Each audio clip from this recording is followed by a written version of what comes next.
O Tribunal Superior Eleitoral inclui a minuta do decreto que defende a instauração de um estado de defesa na corte em uma ação que investiga o ex-presidente Jair Bolsonaro. A decisão foi tomada ontem pelo ministro Benedito Gonçalves. O documento considerado inconstitucional, documento a minuta, tá? Foi achado pela Polícia Federal durante as buscas na casa do ex-ministro da Justiça, ex-secretário da Segurança Pública do Distrito Federal, Anderson Torres, que está preso desde sábado. Benedito Gonçalves ainda deu um prazo de 3 dias para que a defesa de Jair Bolsonaro se pronuncie e solicitou ao ministro do STF, presidente do TSE, Alexandre de Moraes, que envie uma cópia da minuta apreendida pela PF. O pedido de inclusão foi feito pelo PDT em uma das ações em que o ex-presidente é acusado de poder político e uso indevido dos meios de comunicação na campanha eleitoral de 2022. A ação pode resultar, por exemplo, na inelegibilidade de Jair Bolsonaro e do então vice dele, Braga Neto. Bom, a importância desse documento obviamente vai depender dos próximos acontecimentos, do que mais a Polícia Federal descobrir nas suas diligências aí pelas residências de eventuais pessoas ligadas aos atos golpistas do último dia 8. Tem muita gente que entende que essa minuta é uma espécie de arma fumegante, a prova definitiva de que Bolsonaro esteve envolvido, no mínimo no incentivo àquilo que aconteceu na Praça dos Três Poderes em Brasília. Outros acreditam que um papel, para que tenha alguma validade, depende da assinatura do presidente, a assinatura que não estava lá. E sem ela, essa minuta não passaria de dinheiro de banco imobiliário, né, que não teria nenhum valor jurídico. De qualquer maneira, algum valor terá, porque foi incluída essa minuta no decreto que defende a instauração de um estado de defesa na corte nessa ação que investiga o ex-presidente Jair Bolsonaro. Então a coisa é muito séria, mas o quão séria será e o quanto isso poderá impactar na vida e na eventual liberdade do ex-presidente, saberemos apenas com a divulgação dos próximos elementos dessa investigação. Bom, e a Procuradoria-Geral da República denunciou, como já havia anunciado aqui, avisado o nosso Rodrigo Orengo ontem, 39 pessoas envolvidas nesses atos terroristas na Praça dos Três Poderes. Quem tem mais informações é Thalita Almeida. O Supremo Tribunal Federal recebeu da Procuradoria-Geral da República denúncias contra 39 envolvidos em atos de depredação e vandalismo contra prédios públicos em Brasília no dia 8 de janeiro. Segundo a PGR, os denunciados podem responder pelos crimes de associação criminosa armada, abolição violenta do Estado Democrático de Direito, golpe de Estado, dano qualificado pela violência grave, ameaça com emprego de substância inflamável contra o patrimônio da União e com considerável prejuízo para a vítima e deterioração do patrimônio tombado. Os documentos foram assinados pelo Subprocurador-Geral da República, Carlos Frederico Santos, coordenador do Grupo Estratégico de Combate aos Atos Antidemocráticos, criado na semana passada pelo Procurador-Geral da República, Augusto Aras. Na semana passada, o presidente do Senado, Rodrigo Pacheco, entregou ao Procurador-Geral uma representação com informações sobre terroristas que invadiram o Congresso Nacional. Além das denúncias, também foram apresentados pedidos para a prisão preventiva dos acusados e bloqueio de bens no valor total de 40 milhões, que devem ser utilizados para a reparação dos danos. Bom, segundo Augusto Aras, as denúncias ainda pedem a prisão preventiva dos envolvidos.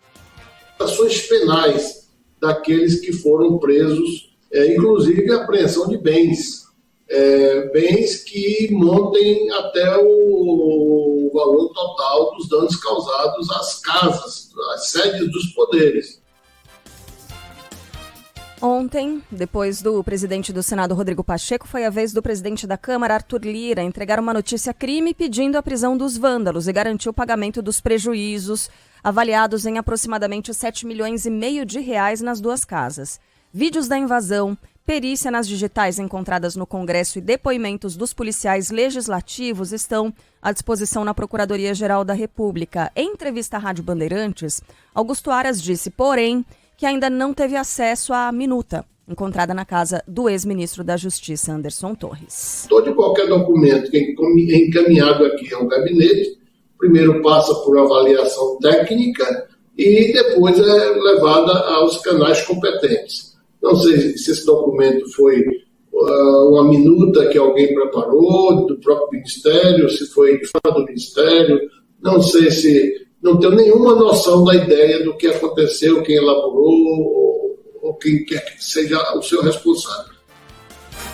Sobre a decisão do STF de investigar Jair Bolsonaro, o presidente da Câmara, Arthur Lira, afirmou que cada um responde pelo que faz.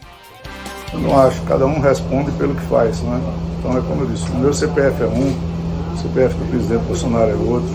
Nós temos que ter calma nesse momento, investigar todos os aspectos. E a nossa fala, ela não muda. Todos que praticaram e contribuíram para esses atos de vandalismo devem ser severamente punidos. Bom, e a gente teve nos Estados Unidos a aparição de algo que fazia tempo que a gente não via. Little Fancy. Exatamente. Cercadinho. Aposto que muita gente diria, é a fala do presidente Bolsonaro, é um pronome. Não, é o cercadinho. É o cercadinho Cercadinho gringo. existe até lá, gringo. Little Fancy é ótimo, né? Bom, desde o fim do ano, o presidente da República não fala nada. E aí, ex-presidente, desculpa, é a força do hábito, né? Até a gente conseguir retomar. Assim como a gente chamou o Lula de presidente algumas vezes antes da posse. Isso, vou chamar a Haddad de manteiga. Não, brincadeira. Charles de rei, é difícil. Isso, exatamente. Então, olha, o ex-presidente Jair Bolsonaro quebrou o silêncio e falou sobre os atos com os apoiadores que estavam lá.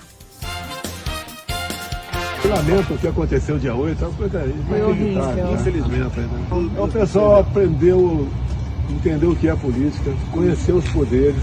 Exatamente. A gente viu o Diário Oficial. Começou a dar valor à liberdade.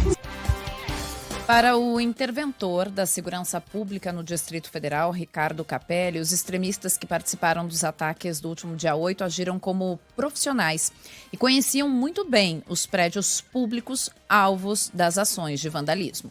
Esse foi um depoimento que eu ouvi de um sargento e de um outro oficial que estava no campo, o sargento inclusive ferido, com vários pontos na cabeça, e ele declarou, ele falou, secretário, nós não estávamos enfrentando apenas manifestantes. Existiam homens no campo de batalha, com conhecimento do terreno, com conhecimento de táticas de combate, com características profissionais. Eram homens profissionais que estavam no meio dos manifestantes. Esse é um depoimento para nós muito valioso e que a gente está apurando. Até agora, as investigações apontam que boa parte do plano foi articulada no acampamento montado em frente ao QG do Exército, incluindo a tentativa de explosão de um caminhão-tanque perto do aeroporto de Brasília na véspera do Natal. Os 3 homens envolvidos se tornaram réus e vão responder pelo crime de explosão. Jorge Washington de Oliveira já está preso. Alan Diego dos Santos e Wellington Macedo seguem foragidos. Macedo, segundo a PF, é jornalista, trabalhou como assessor do Ministério da Mulher, Família e Direitos Humanos de janeiro a outubro de 2019, ministério que na época era comandado pela senadora Damares Alves. Não tomou posse ainda, né? Senadora eleita? Ainda não, fevereiro, né? Fevereiro. Senadora eleita. Tá vendo como é difícil? Então. Em nota, ela afirmou que o jornalista não era seu assessor direto e atuou na área de comunicação da Secretaria Nacional dos Direitos da Criança e do Adolescente, que, segundo a ex-ministra, funcionava em um prédio diferente. E a Justiça concluiu as audiências de custódia dos radicais bolsonaristas presos depois da depredação do Congresso, do Palácio do Planalto e do STF. Fala aí, Rafael Procópio. O ministro Ricardo Lewandowski, do Supremo Tribunal Federal, negou 2 habeas corpus impetrados pela defesa de 2 pessoas que participaram dos atos golpistas do dia 8 de janeiro. Esses são os primeiros recursos de liberdade negados pela Corte, relativos à decisão do ministro Alexandre de Moraes no âmbito do inquérito dos atos antidemocráticos. Por outro lado, já passa de 800 o número de pessoas presas nesses atos que passaram por audiência de custódia. A partir desse processo, que foi finalizado nesta segunda-feira, os suspeitos puderam ter as prisões convertidas em definitivas ou em medidas cautelares, como a liberdade provisória. Por conta do fluxo de presos e pessoas relacionadas a eles, a Secretaria de Administração Penitenciária do Distrito Federal determinou que seja divulgada uma lista com o nome dessas pessoas que receberam uma dessas medidas de liberdade. Bom, durante as audiências de custódia, segundo o jornal Folha de São Paulo, diversos presos reclamaram da falta de conforto nas celas e fizeram pedidos inusitados. Um deles se queixou que, desde que havia sido detido, não tinha condições de limpar as lentes de contato. Ele foi autorizado a receber o produto adequado para a higienização. Outros reclamaram da falta de água gelada para beber, do fato de que a cadeia não tinha Wi-Fi, não poder usar celular e da qualidade da comida. Os detidos ainda exigiram mais espaço, alegando que estão dividindo celas onde só cabem 8, com outras 10 pessoas. Quanto tempo faz que a gente fala sobre tudo? Não sobre o Wi-Fi e celular, né? Não, sobre as condições do sistema prisional. Estão descobrindo que não é uma coisa bacana ser preso. Pois é, gente. Que você não tem um tratamento digno, de fato, quando você é preso aqui no Brasil. Sendo que esses aí estão recebendo um tratamento 1 milhão de vezes mais digno do que a média concedida nos presídios brasileiros. Eu não gosto de comentar sobre opiniões que eu não conheço, né? Como, por exemplo, generalizar as pessoas que estão lá dizendo fica dizendo que preso bandido bom é bandido morto. Eu não sei o que pensam todas essas pessoas a respeito do sistema prisional, a respeito do sistema carcerário, mas eu ficaria muito curioso se houvesse uma pesquisa pré-8 de janeiro, eu sei que isso é impossível, para saber o que pensavam essas pessoas a respeito do tratamento oferecido a presos preventivos, a presos em carceragens, a presos em presídios no Brasil, antes de serem esses mesmos personagens. Tenho a impressão, não sei, de que a opinião seria bem diferente em relação a essa que eles têm a respeito da vida deles agora. Agora, eu tenho certeza que eles não estão lá tendo que fazer vaquinha para comprar absorvente para as mulheres que menstruam, que não estão lá tendo que encarar como um luxo ter um sabonete Dove, né? Eles não estão lá tendo que encarar como grande luxo uma comidinha diferente, que tem carne junto. Então, porque isso sim é condição de preso no Brasil. Condição de preso no Brasil é essa. É quando a presa que consegue comprar um sabonete Dove é uma presa rica. Né? A presa que tem absorvente, nossa. É água gelada que sai do cano. Quando há. Não, eu tô falando assim, a presa que tem água quente para tomar banho. Aqui no estado de São Paulo, a Defensoria Pública teve que entrar com uma ação na Justiça para que o estado de São Paulo providenciasse água quente em todas as prisões. E não tem em todas as prisões. A gente tá falando do estado de São Paulo, tá? A gente tem preso em delegacia no estado de São Paulo, que é um absurdo. E é um dos estados o estado mais rico do país. Né? Então, assim, é isso. Eu tô falando disso, tá? De privada no chão, que é a antiga patente que você chamava, esse tipo de coisa. É disso que a gente tá falando. Você se revezar para poder deitar. Pessoas deitadas e sentadas porque não há espaço para que todos deitem no chão. É isso. A realidade é essa. Essa é a realidade do sistema prisional. E é por isso que a gente sempre disse que isso não é decente, que a pessoa, quando ela é privada de liberdade, ela é privada unicamente de liberdade. Ela não está sendo privada dos demais direitos, né? Ela está sendo privada da liberdade. Ela precisa ter um mínimo de dignidade, ela precisa ter um mínimo ali de decência para poder continuar vivendo ali onde ela está.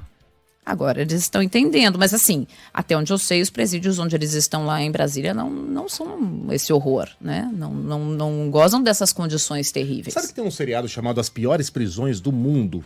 Se não me engano, tá no Netflix. Que o cara visita lá as prisões mais barra-pesadas do planeta, inclusive brasileiras. Então vai pra Colômbia, vai pras Filipinas, e ele passa, esse sujeito aí que é o inglês, ele passa uma semana preso, como se fosse um preso comum, e sempre ficando na parte mais perigosa desses presídios, quando possível, né? Quando não há uma guerra de gangues lá que coloque em risco a própria vida dele, mas para ele sentir como é que é a vida dessas pessoas, e não é moleza. E num desses episódios, ele fez o inverso, ele visitou a melhor do mundo, que é uma que fica na Noruega, que parece uma pousada 3 estrelas, né? Todo mundo é livre para circular ali, tem mesa de ping-pong, mesa de sinuca, os quartos são super confortáveis, tem televisão, essa é a melhor prisão do mundo. E tem gente que cometeu crimes pesados ali, tá? Não é só gente que roubou galinha.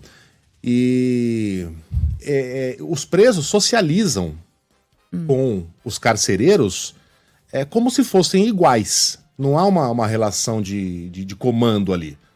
Né? Os carcereiros estão ali para garantir a segurança de todo mundo, mas eles não estão, por exemplo, armados. Os caras não teriam mesmo condições de escapar. E conversam ali de igual para igual no sofá. Tem um sofá, né? Eles ficam lá batendo papo, falando da vida, como se fossem pessoas iguais mesmo. E o cara estranhou muito isso. Porque mesmo nos países mais civilizados ele não encontrava esse tipo de relação. entre carcereiro e detento. E aí uma delas, uma carcereira, disse, olha, a pena dessas pessoas é a privação da liberdade. E só. Esse é o ponto. Né, a gente não tem o direito de torturá-las, de impor uma nova pena da nossa cabeça as maltratando. Tudo bem, eu tô falando da Noruega, eu sei que isso não vai se aplicar aqui no Brasil, como não se aplica na Inglaterra, nos Estados Unidos, a gente tá falando do pináculo do desenvolvimento humano em 2022. Né? Mas talvez agora essas pessoas estejam descobrindo que o tratamento oferecido ao preso aqui no Brasil de fato é desumano, agora que elas sentiram na própria pele. Quem sabe não melhorem como pessoas, né? Mudem um pouquinho de ponto de vista a respeito daquelas frases feitas tolas, bandido bom é bandido morto, as frases que saem da boca do próprio presidente, que comemora chacinas, dizendo basta não ser preso. Né? Acredito que não, porque eles não se veem como criminosos, né? Eles não se enxergam como tal, eles acham que estão lá injustamente.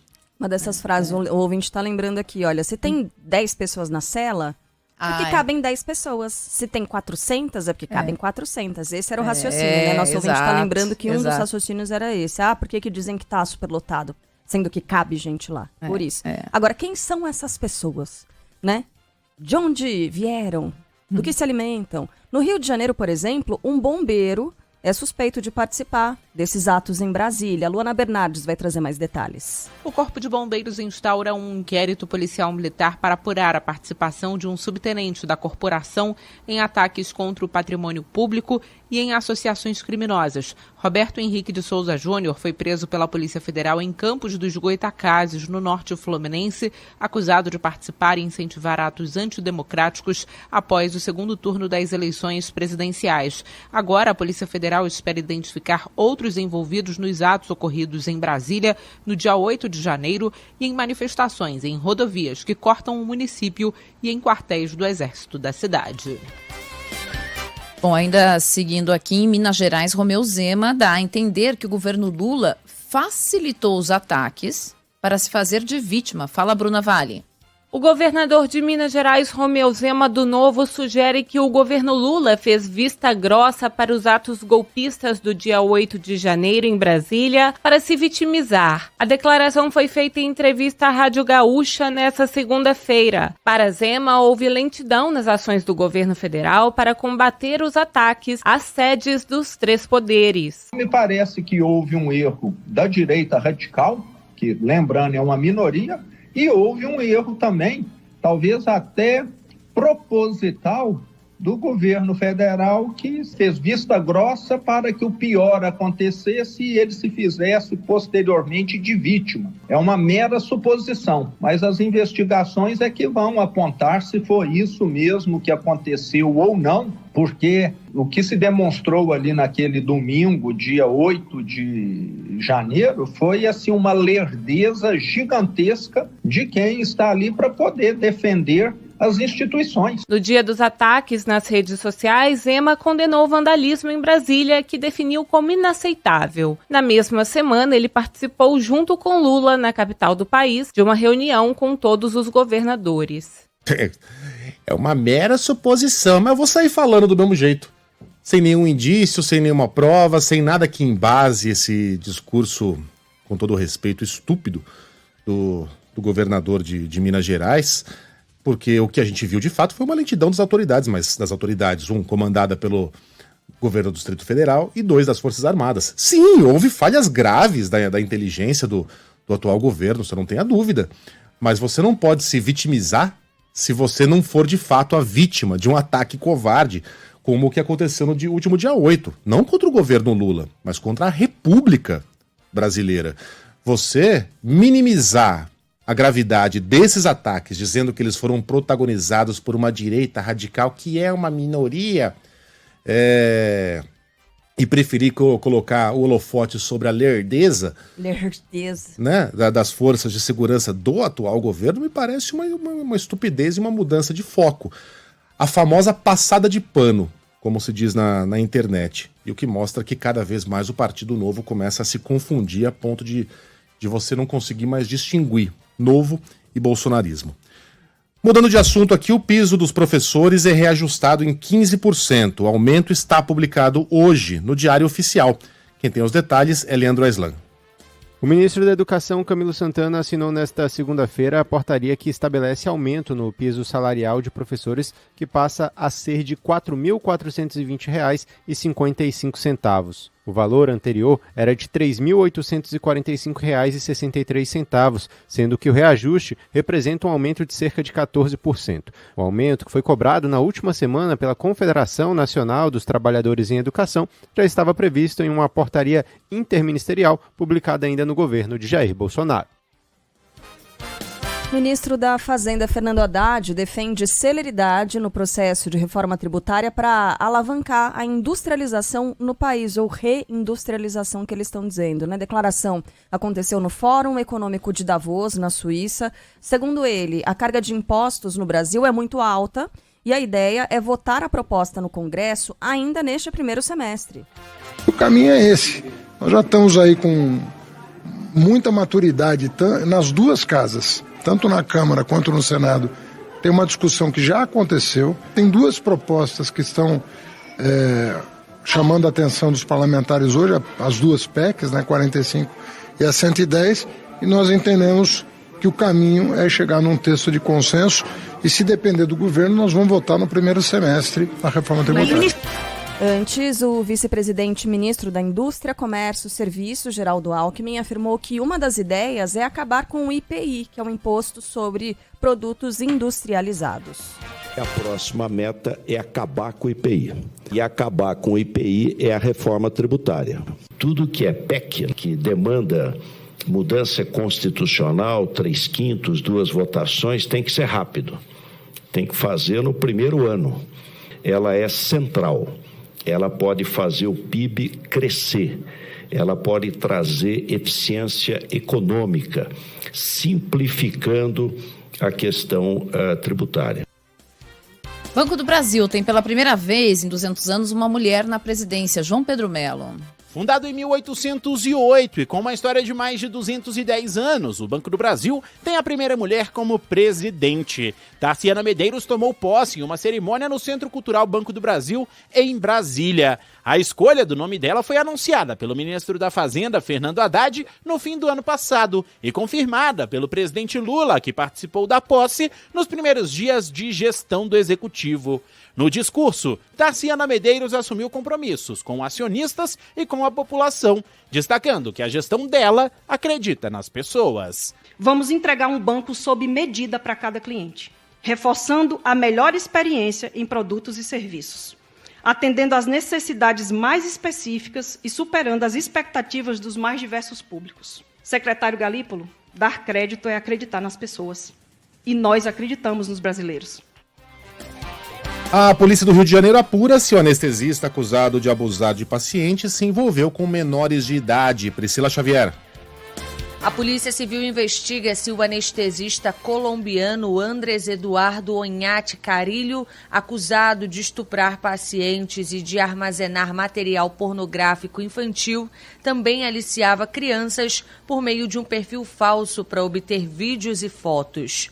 No material apreendido, os investigadores encontraram 2 vídeos gravados pelo próprio anestesista do estupro de 2 pacientes durante procedimentos cirúrgicos. As vítimas já foram identificadas e ouvidas. De acordo com o Conselho Regional de Medicina do Rio, na época o colombiano não possuía CRM e atuava de forma irregular, o que, segundo a instituição, vai ser apurado junto às unidades de saúde. A Polícia Civil tenta identificar outras mulheres que também possam ter sido violentadas pelo anestesista. O médico deve passar por audiência de custódia ainda nesta terça-feira. Aí é um caso mais monstruoso que o outro, né? A gente falando desse anestesista que foi preso, mais um caso de anestesista que estuprava pacientes. Agora, nossa, fico enjoada só de ouvir essa história aqui. Também no Rio de Janeiro, uma mulher, uma gestante, foi ao hospital dar à luz e saiu com a mão e o punho amputados. Você imagina? Gabriela Souza vai contar pra gente mais detalhes. Fala, Gabriela.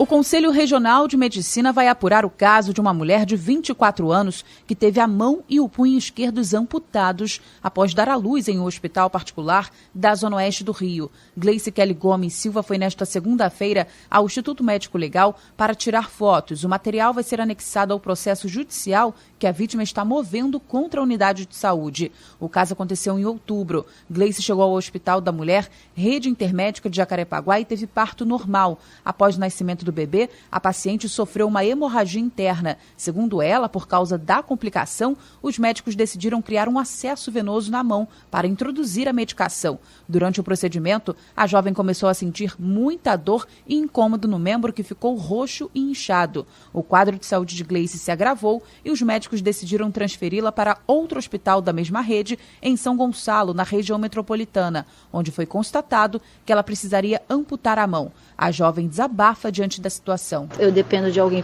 para dar banho no meu filho, para ir numa rua comigo. Eu não posso ir ali, tá muito calor, vou pegar meu filho para dar banho. Não posso. Eu não posso fazer nada que eu fiz com meus outros filhos. Eu vou mudar minha vida toda devido uma negligência, um erro ou qualquer coisa do tipo. Tristeza, gente, que é isso? Nossa. Em São Paulo, o Procon vai analisar... Desculpa, qual é o tamanho da indenização que essa mãe precisa ganhar desse hospital? Não faço nem ideia. Porque é difícil calcular, né? Eu não quero colocar valor num negócio desses, mas enfim, a mão não vai voltar. E ela precisa ganhar uma indenização. Ela precisa ser compensada de alguma maneira. Eu não consigo pensar num valor. Porque assim, qual é a frequência disso acontecer? Uma pessoa que precisa passar por um procedimento coloca ali, né, um acesso, né, no braço dela e a pessoa perde o braço. Quantas pessoas são internadas todos os dias no Brasil, precisam passar por esse procedimento e não tem, né, os membros amputados, gente, que isso? Enfim, a investigação precisa mostrar muito bem o que aconteceu aí, para provar que não houve negligência. Eles vão ter que trabalhar, né? Todo mundo vai ter que ser ouvido, enfim. O que parece é que não houve um tratamento adequado prestado a essa mulher, né? É o que parece.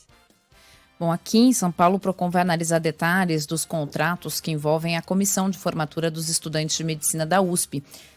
Aquela história de uma aluna que presidia a comissão e desviou quase R$1 milhão que estavam guardados para pagar o evento. A Larissa Alves traz os detalhes.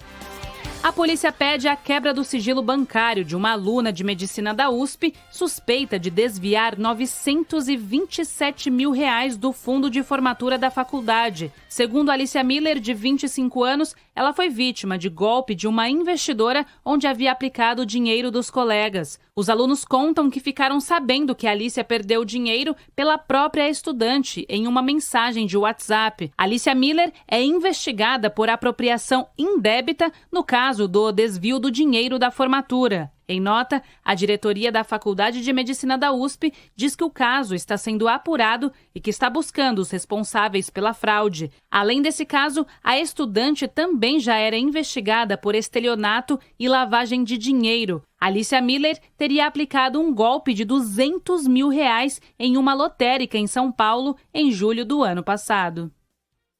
Segundo o jornal Estado de São Paulo, Alicia Miller ganhou 5 vezes na loteria só em 2022. Ao todo, ela faturou R$326 mil em premiações da Loto Fácil. A suspeita é que ela tenha usado parte do dinheiro desviado da formatura dos alunos da USP para fazer os jogos. Aí, ela ainda recebeu R$3 mil de auxílio emergencial entre junho e novembro de 2020. Na época, foram 5 parcelas de R$600 e o dinheiro não foi devolvido à União. Rapaz, parece que a Alicia já era uma figura meio controversa na faculdade. Gente, que... E aí eu pergunto aos futuros doutores formados pela Universidade de São Paulo, não tinha alguém mais estável? Idôneo, estável. Sei lá, confiável? Não reputação tinha? ilibada. Uma reputação mais ilibada e notável saber jurídico. Notável saber. Essa escolha é feita muito no início do curso. Como é uma tradição, assim, as turmas são muito grandes e tal, já é um curso muito antigo, então logo que eles entram no curso, acho que no segundo ano, eles já começam a arrecadar dinheiro, eles dão R$200 por mês e já formam a comissão de formatura, então acho que eles pouco se conhecem, porque como é muito caro, vai dar 10 mil Mas depois eles vão se conhecendo, né? Então assim, eles formam uma comissão já bem no início. Tem um impeachment? Pois é.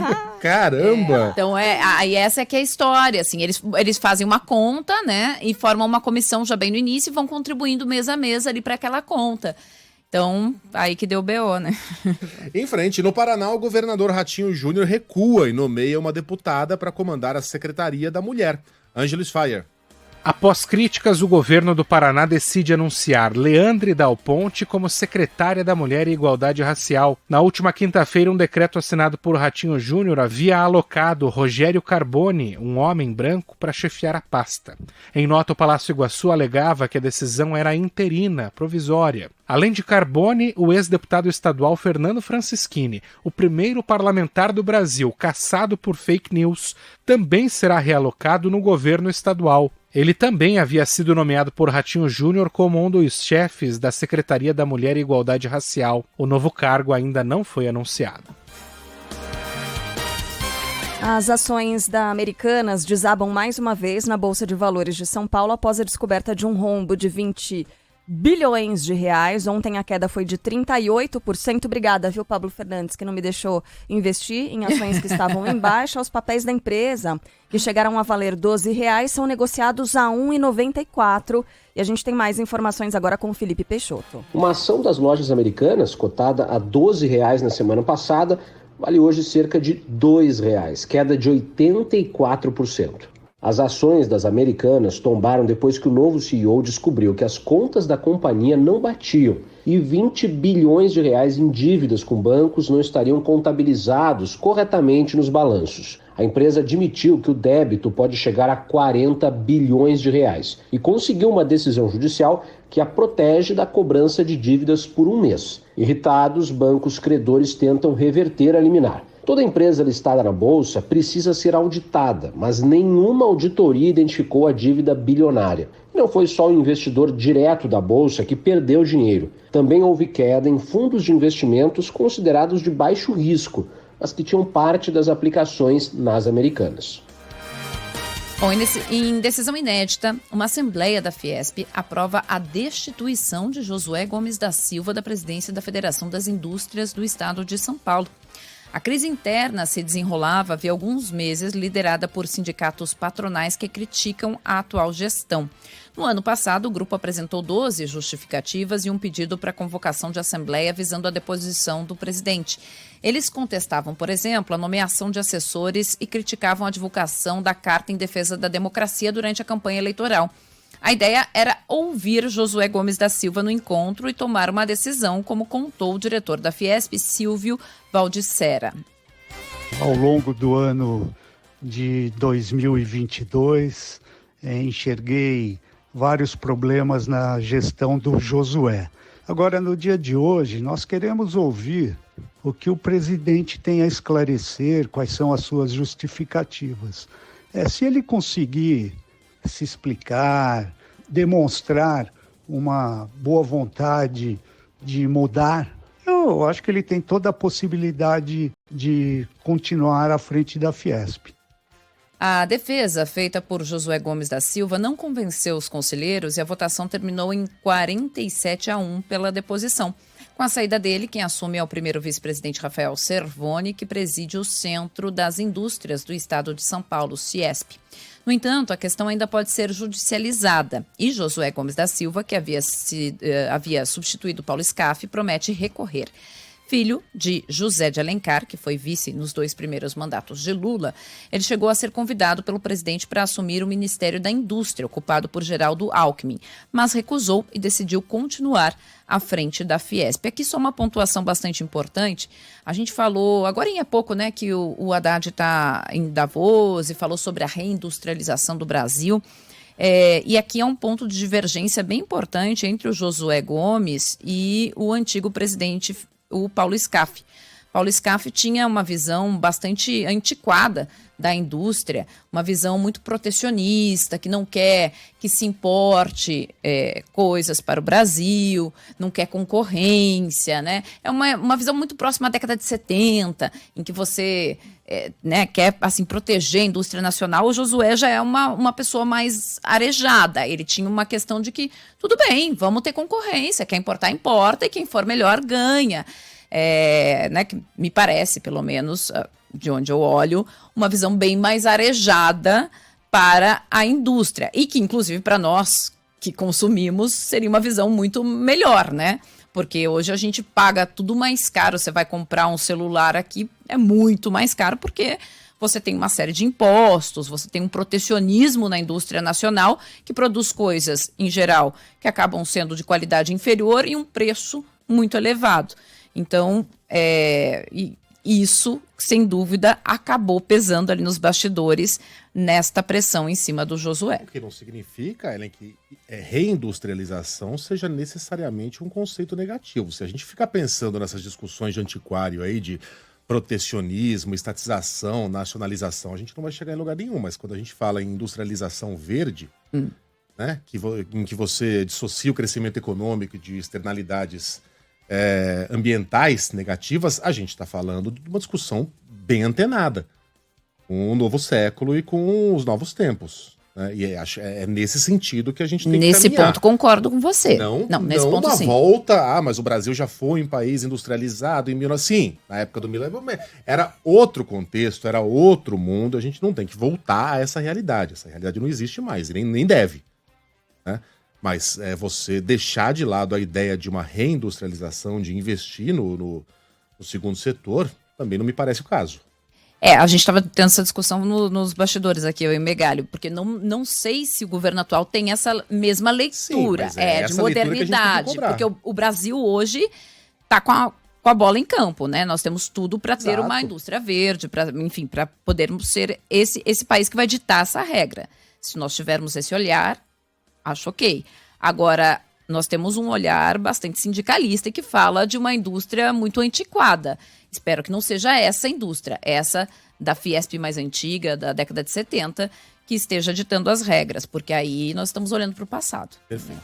Seguem as investigações sobre a queda de um avião que deixou 72 mortos no Nepal. Uma das tripulantes já havia perdido o marido em outro acidente aéreo. Thiago Muniz. A copilota do avião que caiu no Nepal neste domingo era viúva de um piloto que também morreu num acidente aéreo na mesma companhia em 2010. Anju Katiwada fez o treinamento para trabalhar na Yeti Airlines com o dinheiro que recebeu do seguro após a morte do marido. Ainda não se sabe o que causou o desastre desta semana. O Nepal é um dos países mais desafiadores para a pilotagem de aeronaves, juntando o terreno montanhoso do Himalaia, o tempo ruim e as más condições de infraestrutura. No futebol, a Conmebol diz que vai pagar um prêmio de mais de 25 milhões de reais ao Flamengo caso o rubro-negro vença o Mundial de Clubes. Gustavo Sleman.